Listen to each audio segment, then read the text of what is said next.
ጤና ይስጥልን። ይህ ፋስት ዴሊ ነው። ሰላምታችን በያላችሁበት ይድረስ እያልን በዕለቱ የተሰሙ ዋና ዋና ጉዳዮችን ወደ እናንተ ይዘን ቀርበናል። ቻናላችንን ሰብስክራይብ፣ ፕሮግራማችን ላይክና ሼር እንድታደርጉ እየጋበዝን የዕለቱን አበይት ዜናዎችን አስቀድመን እንጀምራለን። የቀድሞ የሊቢያ መሪ ሙአመር ጋዳፊ ከመሞታቸው በፊት ስለ ኢትዮጵያ የባህር በር ባለቤትነት የተናገሩት ትንቢት መነጋገሪያ ሆኗል።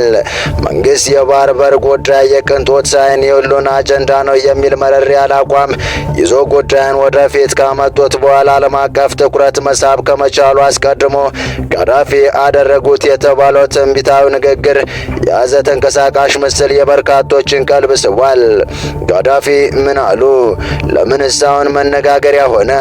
በዝርዝር እንመለስበታለን። በሌላ በኩል ደግሞ ህወሓት በጠለምት በኩል ወደ ወልቃይት የጀመረውን ትንኮሳ አጠናክሮ በቀጠለበት ወቅት የወልቃይቱ ትኩሳት ራያ ላይ ተለኮሰው ያስባለ መረጃ ተሰምቷል።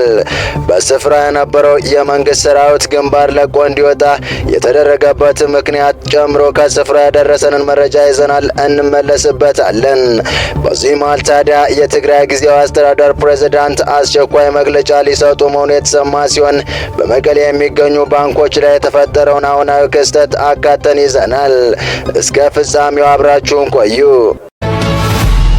ህወሓት በጠለምት በኩል ወደ ወልቃይት የጀመረውን ትንኮሳ አጠናክሮ በቀጠለበት ወቅት የወልቃይቱ ትኩሳት ራያ ላይ ተለኮሰው ያስባለ መረጃ ተሰምቷል።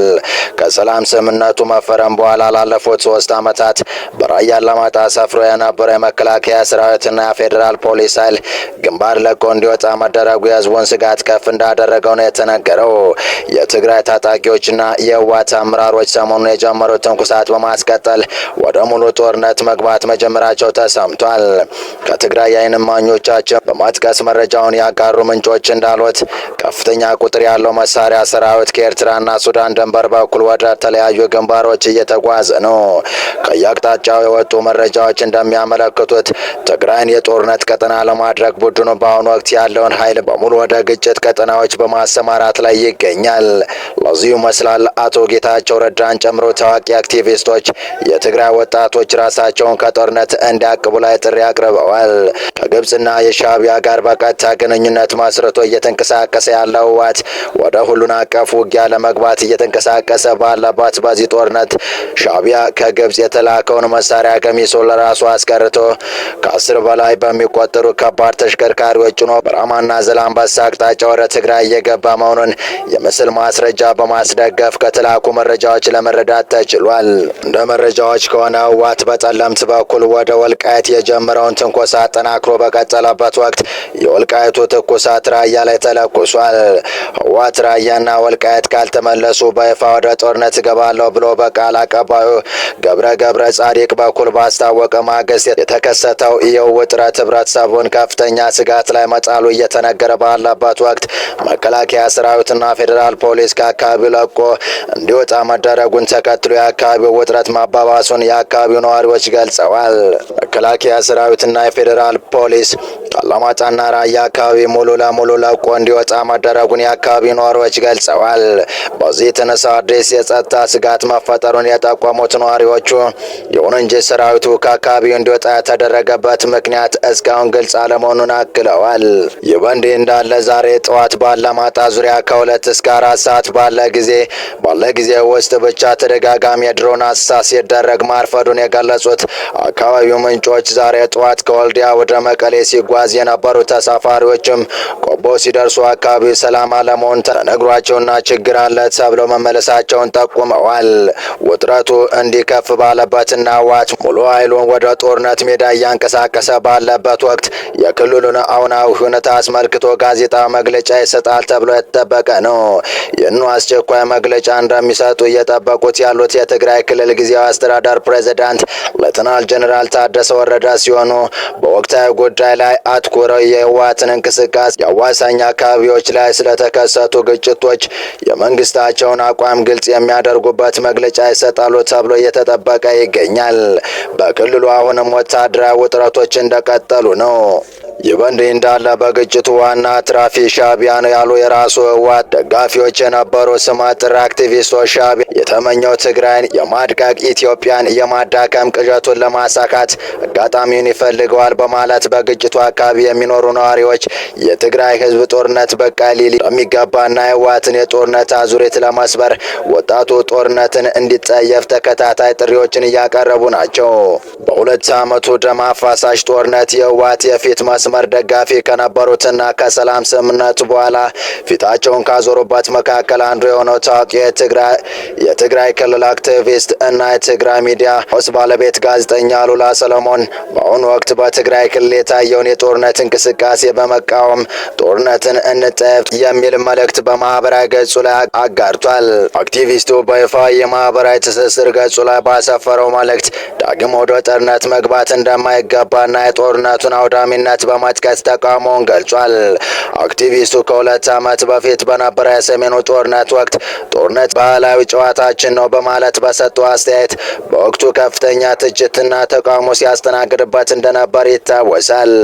በተመሳሳይ የቀድሞ የህወሓት ምክትል ሊቀመንበርና ቃል አቀባይ ጌታቸው ረዳም የህወሓት አመራሮች የጫሩት እሳት ራሳቸውን ብቻ እንዲያቃጥልና ትግራይ ለዳግም ውድመት እንዳያዳርግ ወጣቱ ለጦርነት አይተባበር ሲል ጥሪ ማቅረባቸው ይታወሳል። በቀጣይ መረጃ የቀድሞ የሊቢያ መሪ ሙአመር ጋዳፊ ከሞታቸው በፊት ስለ ኢትዮጵያ ባህር በር ባለቤትነት የተናገሩበትን ቤት መነጋገሪያ ሆኗል። ኢትዮጵያ ከባህር በር ጋር ያላት ትስስር ምስክር የማይፈልገው ሀቅ መሆኑን የሚጠቅሱ በርካታ የቀጠናው ተንታኞችና የሀገራችን ምሁራን የአሰብ ወደብ ወደ ኢትዮጵያ መመለስ ለቀጠናው ሰላምና መረጋጋት መስፈን አይነተኛውና ምናልባትም ብቸኛ ቁልፍ ሊሆን እንደሚችል ሲገልጹ ይደመጣል።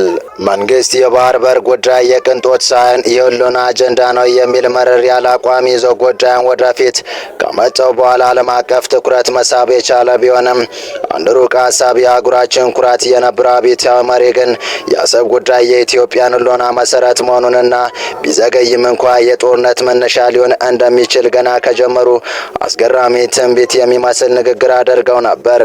ይህ ሰው አፍሪካን አንድ ሀገር ለማድረግና አፍሪካውያን መለያየትን አቁመን በአንድ መገበያ በገንዘብ እንዲጠቀሙ በአንድ የኢኮኖሚ አስተዳደር ጥራ ስር እንዲሆኑ ሲደክሙ የኖሩት የቀድሞ የሊቢያ መሪ ፕሬዝዳንት ሙአመር ጋዳፊ ናቸው። የቀድሞ የሊቢያ ፕሬዝዳንት ሙአመር ጋዳፊ 1998 በምስል ቀርጸው ባስቀሩት ንግግር አሁን በከፍተኛ ደረጃ መነጋገሪያ እየሆነ ነው።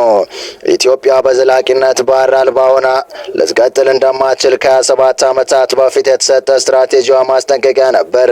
ከቃል መጠይቅ ላይ ተቀንጭቦ እየተዘዋወረ ያለ የፕሬዝዳንት ንግግር ነገሮች በእንቁላል ካልተቀጩ ውሎ ሲያደር ኢትዮጵያና ኤርትራ በአሰብ ወደብና በባህር በር ጉዳይ ወደ ጦርነት መግባታቸው እንደማይቀር ያስጠነቅቁበት ነበር።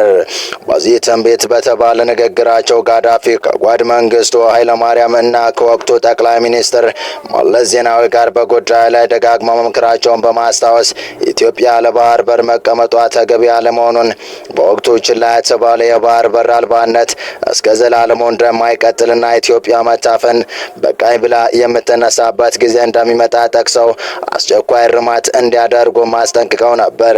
ንግግሩ የኢትዮጵያን የባህር በር ጥያቄ ከታሪካዊ ከጂኦፖለቲካዊ ዳራ አንጻር በሚከተሉት ቁልፍ መረጃዎች ያጠናክራል።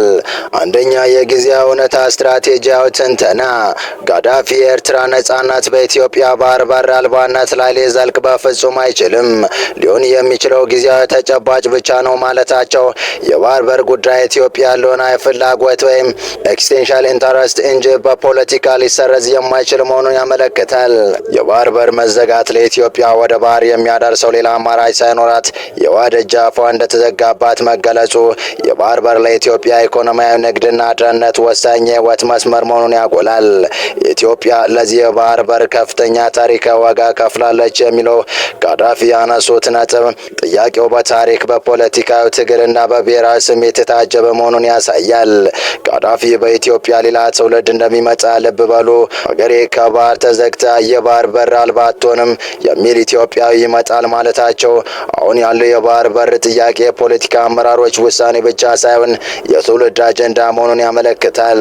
የጋዳፊው ንግግር አሁን በጠቅላይ ሚኒስትር ዶክተር አብይ አህመድ አመራር የተነሳው የባህር በር ጥያቄ አንድ መንግስት ሳይሆን የረጅም ጊዜ ብሔራዊ ፍላጎትን የሚያንጸባርቅ ትንቢታዊ ክስተት መሆኑን ያረጋግጣል። ይህ ንግግር ከመቻል ፍልስፍና ጋር በጥብቅ ይገናኛል። የኢትዮጵያ ሕዝብ ከፍተኛ ዋጋ ከፍሎበት ያጣውን የባህር በር ተደራሽነት በዘላቂነት ለማስመለስ ይቻላል የሚለው የትውልድ ቁርጠኝነት ነጸብራቅ ነው። ሁለተኛ፣ ከፍቅር ወይም ከጸብ አማራጭ ወንድማማችነት ዘላቂ ላይሆን ይችላል የሚለው የጋዳፊ ማስጠንቀቂያ የባህር በር ጉዳይ በጊዜያዊ ስምምነት ሳይሆን በሁሉም ሀገራት ብሔራዊ ጥቅም ላይ በተመሰረተ ዘላቂ አስተማማኝ እና ህጋዊ ስምምነት መፈታት እንዳለበት ያሳያል። ሶስተኛ፣ ከቀድሞ ጠንካራ መረጃዎች ጋር ያለው ትስስር ይህ የጋዳፊ ትንቢት ከዚህ ቀደም ከነበሩት ትንታኔዎች ጋር ተዳምሮ የኢትዮጵያን ዲፕሎማሲያዊ ጥረት ያጠናክራል። የተገናኘ ትንታኔ የትስስር ነጥብ ግብጽ ኤርትራ ጽምዶ መፍጠር የጋዳፊ ንግግር የዚህን ጊዜያዊ ትስስር አለመዝለቅ ትንቢት ነበረው። የጽምዶ መፍረስ ኢትዮጵያ ለባህር በር ጥያቄዋ ዘላቂ መፍትሄ የምትፈልግበትን ስትራቴጂያዊ ክፍተት ፈጥሯል። የአካባቢ ጥበቃ ጉባኤ ወይም ጅግጅጋ ኢትዮጵያ ለዘላቂ ልማት የአካባቢ ጥበቃን ከግጭት መፍትሄ ጋር ማገናኘቷ የባህር በር ጥያቄዋም ለቀጠናው የጋራ ኢኮኖሚያዊና ልማት ያለመ መሆኑን በዲፕሎማሲያዊ መንገድ ለማሳየት ይረዳል። የአምስት ነጥብ ዲፕሎማሲ ምክረ ሀሳብ የጋዳፊ ንግግር ኢትዮጵያ ለጥያቄዋ የኢኮኖሚ ትስስርና ዘላቂነት ያለው ህጋዊ መፍትሄ እንድትፈልግ ያሳስባል። ይህም ከመወዳደር ወደ መተባበር በሚለው የመቻል ዲፕሎማሲ መርህ የተደገፈ ነው።